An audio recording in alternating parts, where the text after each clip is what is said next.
And what I like with your discovery, clarity, and practice, I can see that that's going to work for most people because discovery makes it about the person. Clarity makes sure that you and pupil understand each other, their job and their responsibility. And I guess the clarity is where the plan comes in that you're then going to go and practice. And that cycle is going to work for everyone. Once again, I joined Josh Hollerand on his Mirrors Signal podcast. Hands down, he is the best podcaster in our industry. No agenda, no sales pitch, just honest, insightful chats with experts and advice that will help any PDI or ADI level up. You're about to see a 20-minute highlights reel from our 90-minute chat, which was packed with critical insights, including why understanding body language is a game changer. Want to watch the full podcast and get discounts to my online training? All of the links are in the description and the first comment below. Let's dive in. Jeff, welcome back to the show. How are you? I'm very good, thank you. How are you? Yeah, not too bad. It's been quite a while since you was last on the show. Yeah, I can't remember how long it was, but it was probably over a year ago, was it? I can't actually remember. I did have a quick look earlier. It was early 2024. You was episode 33. This will be, as it goes out, I think episode 91. So yeah, a little over a year ago. Right, okay. Yeah, time flies, doesn't it? It does. It's been going so quick. But on that, how have things been going for you with work and the PDI training? Very, very, very well. Yeah, excellent, I would say. Yeah, without wishing to sound egotistical or blow my own trumpet, I'm just getting nothing but positive feedback. So what are some of the things that you're finding the PDIs are either finding benefit from or struggling with? Well, in terms of my personal stuff or just in general? I think your personal stuff, your first-hand experience with some of these PDIs. Right, okay. Well, the big one, the big one, which we talked about on the first episode, is the 17 competencies. That just continues, and I can't see it changing anytime soon, to scare the hell out of people. It confuses people. They don't get it. They're not trained effectively on it. Then typically they start diving online, trying to find out more, and then they're coming across all sorts of different content from different people, coming from different angles, and it just confuses them even more. So one of the big benefits that I am providing to PDIs, particularly when it comes to part 3, is this approach, again, which we talked about in the first episode, of discovery, clarity, and practice. And that really, really seems to resonate with people. I get so many comments saying, that's amazing. I have never come across anything like this before. I get it now. It works. And I'm trying it in my lessons. And even my students are telling me, my lessons now are so much better than they were before. So my argument is, why would we take a different approach when it comes to training PDIs to learn how to be driving instructors? Why don't we teach them the basics first, get their head wrapped around what the job is all about and how to teach people effectively in a client-centered way by using 3 simple words to understand and apply in a repeatable process, which is discovery, clarity, and practice. And then once they've got their head around that and they're starting to understand what it feels and sounds like to be a driving instructor, then we can start to introduce them to the 17 competencies and then try to explain to them or demonstrate to them, look, because you are already working in this way, you are naturally going to be scoring well under teaching and learning, under lesson planning. You're naturally going to be scoring well under risk management. You're naturally going to be scoring well under teaching and learning strategies. The worst place, I personally, and obviously we all have our own opinion on this, but for me personally, the worst possible place you can start is the 17 competencies. That's what the vast majority of people or PDIs face. and fundamentally doesn't work. And we're almost starting, generally speaking, with the aim of passing a part 3. When you use the 17 competencies as a framework, the aim is learning how to pass a part 3, which used to work back in the PST days. We're going to teach you how to pass your PST. That doesn't work now, because you can't learn how to pass a part 3 because you don't know what your student's going to do on the day. You can have a very good idea, but you don't know exactly what that pupil is going to do on that day and what's around the next core. There's a lot more that goes into this, isn't there? If we look at it, the 17 competencies can be overwhelming because you've got this list of 17 things, but it's written in front and it's black and white. Whereas if we look at the skills, sorry, my head's gone off on one now, I'm coming with you. If we look at the skills that are needed to be a driving instructor, well, that's a lot more complex than a list of 17 competencies. And coming up with a structure for that, without investing in yourself as a trainer, and without the experience that's required, is going to be very difficult. Because there is so much we need to know as a driving instructor, far beyond the 17 competencies. I was slightly, I know where you're coming from. Okay. I understand your point of view. I'm going to challenge that thinking a little bit. Okay. I think you're right. I think it's a lot more nuanced than the 17 competencies, but I don't think it's more complex. So I think the 17 competencies make it far more complex than it needs to be. You know, so if you take the principle, and this is where we sort of start to delve into body language, which I know we're going to cover off as part of this episode.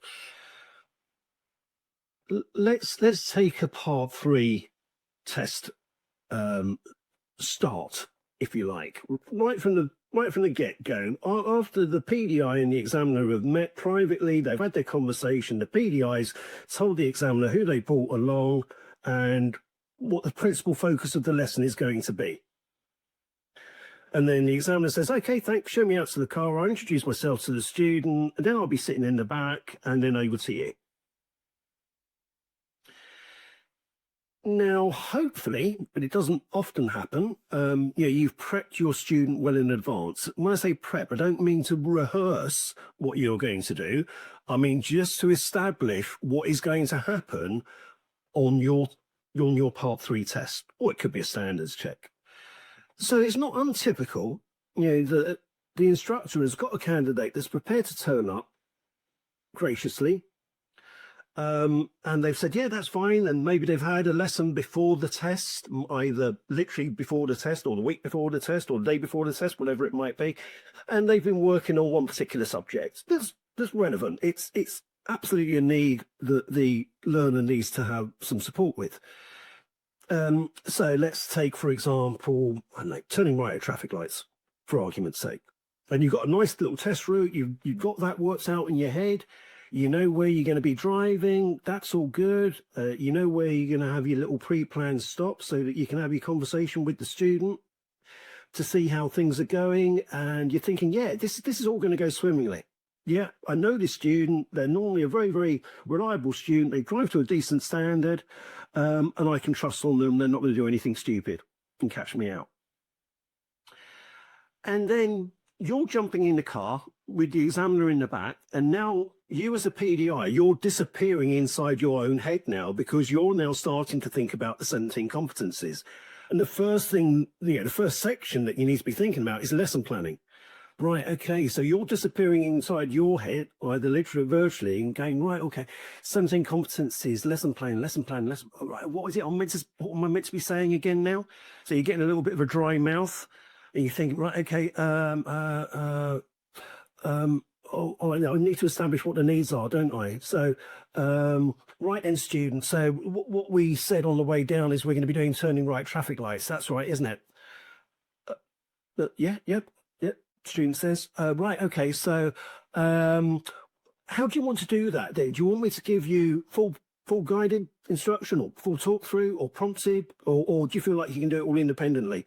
Because you're thinking, the 17 competencies are meant to bring out these options, aren't I? And give the student the option choosing what style of training they want. Right, okay, so don't forget, I've got dual pedals down here, and I can always reach across and grab the steering wheel if I want. And of course, we've got the examiner sat in the back, so there's a bit of extra weight today. So bear that in mind when you're driving, because it might increase our braking distances slightly. So the PDI has been trained to run it like a script in the first couple of minutes when they're sat next to the student. And because they've disappeared inside their own heads, they're completely missing any body language that's being demonstrated by the learner. So the learner said, before you got down there, they were going to be fine, they'd be cool with the examiner sat in the back, not a problem at all. But now, reality is, they dissolved into a bag of nerves. And all of that is screaming, or should be screaming at you, from the way that they're sitting and they are communicating to you. So if they're sitting there and they've got their hands tense on the wheel, and you can see their shoulders are tight, their neck muscles are tight, they're staring out the front window, I can guarantee they're not listening to a word you're saying. All they're thinking is, oh my God, I am terrified. And then you turn around as a PDI and think, well, yeah, I've been clear with my initial briefing in terms of what we're going to go and do. So come on, student, let's get moving. Over to you. And then it very, very, very quickly spirals out of control. And then the poor PDI is thinking, wow, what's happening here? You're not checking your mirrors. Why aren't you putting an indicator on? Why have you nearly turned out without checking left and right? How am I meant to deal with all of this? Well, I told the examiner we were going to be working on traffic lights. So, what do I do now? Do I pick up on the mistakes that they're making, or do I leave those and just carry on? And the examiner sat in the back thinking, oh my God, please get control of this ASAP, because I'm now really fearful for what is about to come up next. Now, all of that stemmed right from the PDI not understanding the absolute critical importance of literally turning and looking at the student and checking in with them. Now, if they had picked up on their body language and then went with an alternative of, right, okay, can I just check in with you? Be honest with me. I know you said you're going to be fine with the examiner sat behind you. How are you feeling now? Yeah, bit anxious. Right, okay. So let's recognize that for what it is then. So I've told the examiner we were going to work on turning right traffic lights, all right? But as it looks to me at the moment, I think that might be a little bit more of a bite that you can manage at this moment on this day. And it's normally within your capability, but I think that would be putting you under too much stress at the moment. So instead, what I'm going to suggest is let's just go for a few-minute drive. Let's do some basic left and right-hand turns, and then let's see if we can get your nerves settled down. We'll pull over to a stop somewhere. I'll check in with you, and again, be honest with me. Tell me how you're feeling. If those nerves have settled down and you feel like you're getting back into your normal driving style, then we might be able to head back towards doing traffic lights. If not, don't worry about it. We'll just figure out what's the next sensible thing for us to work on today. Now, the same technique, if you like, should apply to everyday driving lessons as well. And it's not just for the part 3. I mean, my absolute standard opening question whenever a student gets in a car is, hi, how are you? Now, it's partly a nicety, but more importantly, it gives me the opportunity to listen and watch to see what they come back with. Because the words that they come back with might not tell the full picture. Yeah, so I've had students get in a car with me. First thing I say is, hi, how are you? Now, I know them. I've met them loads of times before. It's an established relationship, but I can just tell, just by watching them, that something's off. I don't know what it is at that moment, but I know something's off. So before I go anywhere else, I just turn around and say, you sure you're okay? just look, yeah, something going on. And normally they are quite open to come back and explain what they're thinking or feeling. When the learning happens, isn't it? When your learner's relaxed, that's where we can actually get the learning and the development, I found. And I know you've wanted to talk about body language, and we spoke about a number of other factors, but not actually got there. So I'm going to do my job now and bring it back to where we was going to talk about.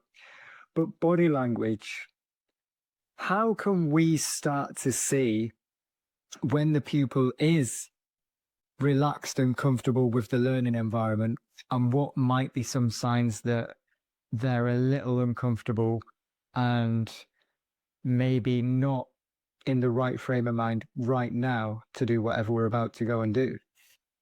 Right, okay, so again, I'm going to bring you back to discovery, clarity, and practice, because this all interlinks and overlaps. So, if you're at the side of the road, car is stationary, you're nice, somewhere safe, not stressful at all, then you can get them to disappear inside theirs.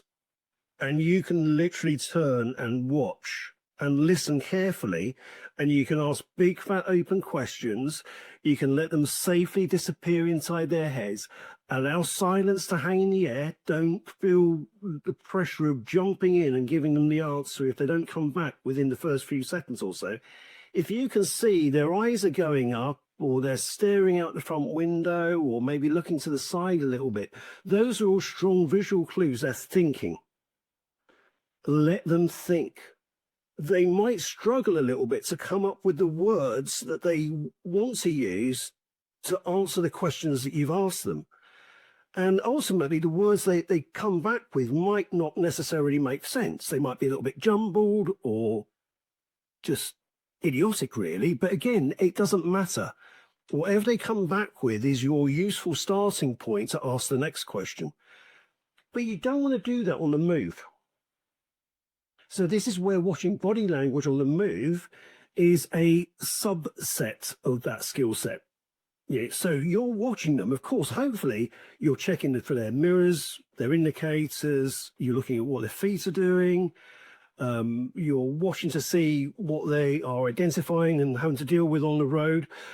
But quite typically, if you're taking them into a situation which for them suddenly starts to feel stressful, then you'll get certain visual clues coming through typically. So what tends to happen, again, this comes back to sort of human biology, if you like. When we get into a stressful situation, it's our human instinct that's putting us into that fight and flight mode, or freeze. Some people say fight, flight, or freeze.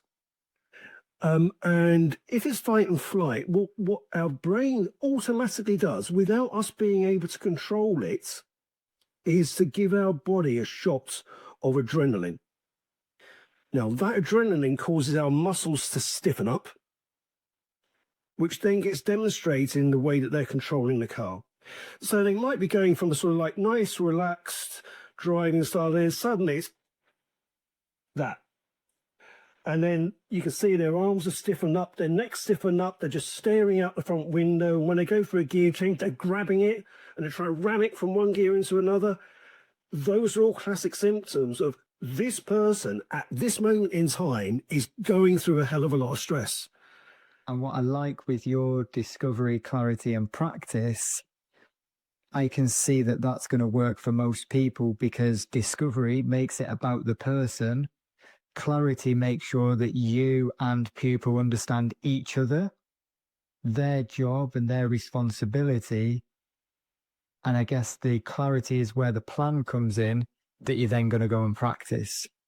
And that cycle is going to work for everyone, because it's tailored to you will get certain students, as you said, sort of special needs students, neurodivergent people, whose brain sort of wired differently, and that same approach won't work, or it won't work in quite the same way.